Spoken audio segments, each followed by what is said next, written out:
Hello, everyone. Welcome to our first lecture on this textbook, this zero cost textbook to you. So today we're going to explore what geography actually is, how geographers think about the world, and we'll touch on Earth's place in our solar system.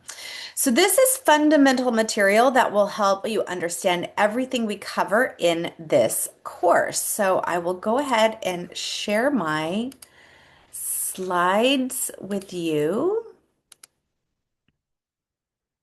All right. So what is geography? There we go.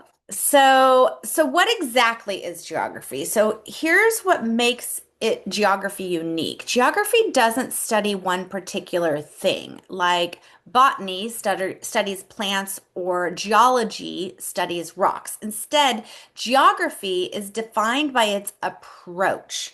We call this a spatial science.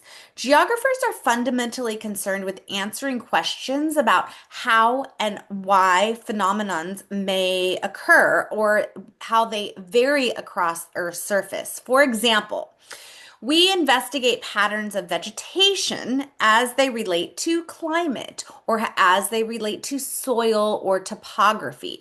We're always asking, where is it? Why is it there? And how does it relate to things around us? So we have four basic questions that we ask in geography. These are the four pillars. And this is how geographers approach their research by asking these four questions. So first is location. Where is something positioned in space? We can describe this using latitude and longitude. That's the absolute location, or we can describe it relative to other known places. And that's what we call the relative location. So second is place. What are the unique physical and cultural characteristics that make this location distinct? The third is spatial pattern.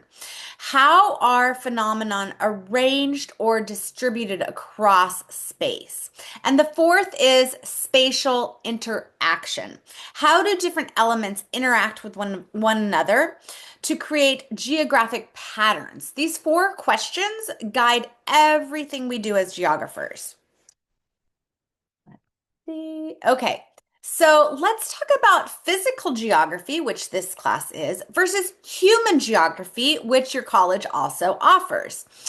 So, geography is a broad field, and we typically divide it into these two branches, physical and human. Human geography deals with spatial aspects of human activities and culture. So, for example, human geography deals with migration, it deals with politics, things like that. Physical geography, which is our focus, examines the geographical attributions of the natural environment. But here's the important part. These aren't completely separate. They exist on a continuum, and at the center is where they blend together. This overlap is where we study environmental issues like climate change, human responses to natural hazards, and things like deforestation. So, understanding these issues require us to examine the relationships between society and the natural environment. Physical geography doesn't exist in isolation from human activities, and that's a theme that we'll return to throughout this course. All right, so how do geographers conduct their research? So we use the scientific method. This is a systematic approach that starts with observation, moves to hypothesis formulation, and then data collection and analysis, and finally hypothesis testing. You should be familiar with this from primary school science courses. So, if our hypothesis holds up under repeated testing, it might then be evaluated to, elevated to a theory. But remember, theories can always be revised as new data becomes available and methods improve. Geography is a dynamic and evolving science. So let's move on to Earth's shape. Okay, so we're going to shift gears here and talk about Earth itself. We often say Earth is a sphere, but it's not quite accurate. Earth is actually an oblate sphere. It's wider at the equator and flatter at the poles. The equatorial diameter is about 26 miles greater than the pole diameter. And why is this? Well, this is because of the centrifugal force created by Earth's rotation. The planet bulges outward at the equator. And if you consider the elevation differences from, let's say, Mount Everest Peak to the Mariana Trench, Earth has about 12 miles of total relief difference. Though that sounds like a lot to us, it's barely noticeable compared to Earth's overall diameter. So let's zoom out. Our solar system consists of the sun and everything within the sun's orbit. 8 planets, dwarf planets, moons, asteroids, comets, dust, everything within the sun's orbit.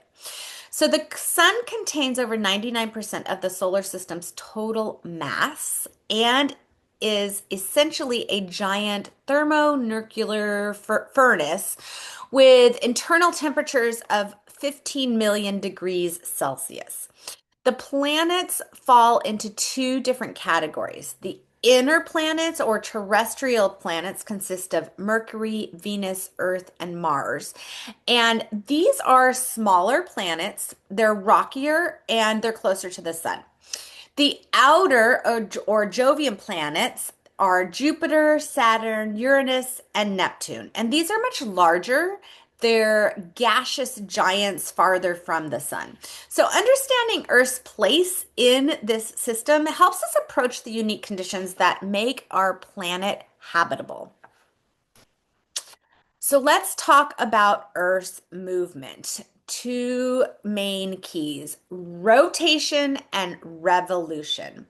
So, Earth moves in these two critical ways. First, it rotates on its axis once every 24 hours in an eastward direction, which is why the sun appears to rise in the east and set in the west.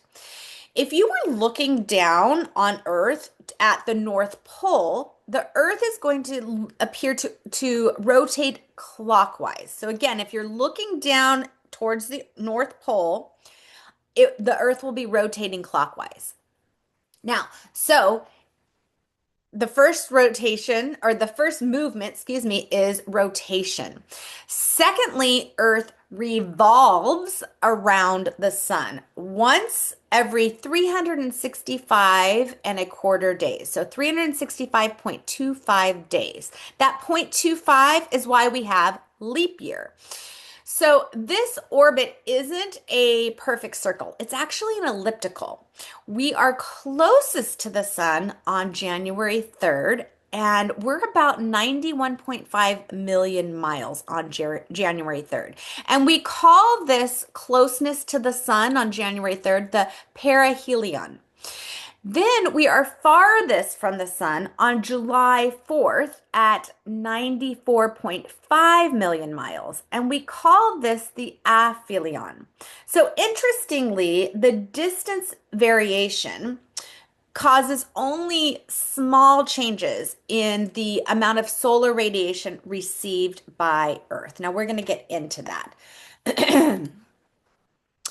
All right, so we're going to talk about why we have seasons. Okay, so this is one of the most important concepts in physical geography.